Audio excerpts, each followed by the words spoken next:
Refleksi kenaikan Kristus. Lembayung senja. Apa makna kata lembayung senja? Dua rangkaian kata itu istilah alam. Lembayung biasanya terjadi pada waktu-waktu berakhirnya senja. Dalam bahasa Batak kita kenal, bot ari. Artinya sebentar lagi hari akan gelap. Menjelang lembayung senja, terlihat ada merah jingga. Sebuah warna yang memang terlihat ketika matahari hampir terbenam. Sesungguhnya itu memiliki makna filosofis. Lembayung senja merupakan fase ketika matahari hampir sepenuhnya terbenam. Ini menandakan waktu merendahnya sang mentari. Fase ini ditandai dengan condong cahayanya ke ufuk barat, dan berubahnya cahaya mentari perlahan dari kuning ke emas-emasan menjadi merah jingga. Ritme alam yang mengagumkan. Cakrawala akan berubah menjadi merah jingga.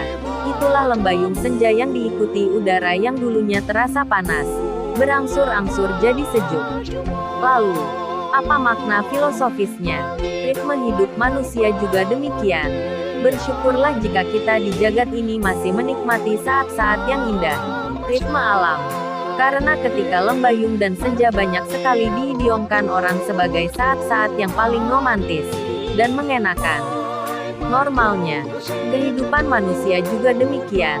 Ada masanya sinar bintangnya bercahaya, ketika karir, jabatan dan pencapaiannya menaik. Tetapi, ada juga saatnya mulai menurun. Puncak pencapaian kembali menurun. Terasa mulai saat pensiun. Pensiun. Jangan takut menghadapi masa pensiun. Kenyataan menyiratkan demikian. Sejumlah pegawai yang pensiun takut menghadapinya. Dulu, ketika bekerja mendapat berbagai fasilitas, bahkan mungkin fasilitas kelas wahid. Sejumlah diantaranya setelah pensiun terlihat tak percaya diri. Ada juga sindrom pejabat, marah kalau tak dihargai lagi. Dulunya, ketika menjabat dia dihormati dan disanjung. Ketika tak menjabat tak lagi mendapat penghormatan. Hal ini disebut fase post-power syndrome. Post-power syndrome merupakan gejala yang terlihat dalam perilaku seseorang dalam melewati masa transisi, pensiun. Dari masa aktif bekerja ke dalam masa istirahat dari pekerjaannya. Post-power syndrome biasanya menimbulkan masa-masa yang sulit bagi mereka yang tidak mempersiapkan diri, mentalnya. Alih-alih, manusia diciptakan untuk berkarya. Sebab tak ada kata pensiun bagi manusia yang berkarya. Selagi diberikan nafas, diberikan waktu, berkarya adalah keharusan. Analoginya, bahwa kehidupan seseorang di dunia tidak lain seperti musafir yang jeda beristirahat sejenak, berteduh di bawah pohon, lalu meneruskan perjalanan. Pensiun sebenarnya bukan untuk menghalangi seseorang berkarya.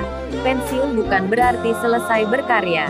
Lebih tepat, mengganti dunia baru, atau mengganti ruang baru untuk berkarya. Pensiun hanyalah tata pengelolaan sebuah organisasi. Seseorang yang sudah sepuh, senior, ujur, tidak bekerja lagi karena usianya sudah lanjut dan harus diberhentikan agar terjadi generasi pada organisasi tersebut. Memang, tak semua sedia dan menerima kenyataan itu. Banyak data menyebut setelah pensiun seseorang banyak penyakitnya, padahal ketika masih berkarya belum punya penyakit. Namun, orang yang mampu beradaptasi, pensiun, memahami sikap mampu merubah hal ini, tak akan kaget ketika menghadapinya. Hidup adalah anugerah. Justru saat pensiun terasa ada kenyaman, happy menjalani hari-harinya. Tentu, dia bekerja tentu bukan lagi mencari nafkah. Bukan lagi utamanya mencari uang, tetapi berkarya untuk kebermaknaan. Ada banyak contoh, para pensiunan bekerja di tempat yang disenanginya. Di sanalah dia menemukan kenyamanan. Karena itu, pensiun tak boleh dianggap stop berkarya. Seorang yang memahami ritme pergantian itu, dari wilayah mapan ke wilayah yang baru. Siap dari nol lagi, mesti sedia. Nyatanya, memang, tak semuanya siap, tetapi yang tak siaplah akan menjadi korban. Jika seseorang pensiunan itu berjiwa pemimpin, dia akan juga mengestafetkan kemampuannya, melahirkan pemimpin lain yang lebih baik darinya.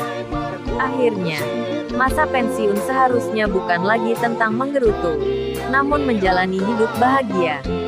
mensyukuri hidup. Sebab pernah satu masa kita nikmati yang indah. Oleh karena itu, seorang yang pensiun tak boleh ciut nyalinya untuk berkarya terus.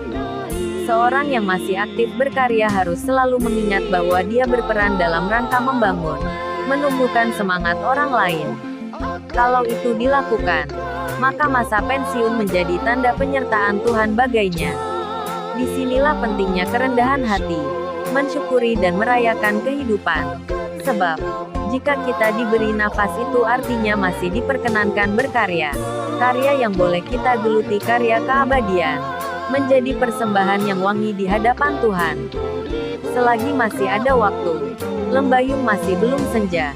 Kita selesaikan tugas tanggung jawab kita di jagat ini. Sebab hidup adalah anugerah, pemberian, yang dalam eksegetikal, makna rohani, bahwa hidup adalah anugerah.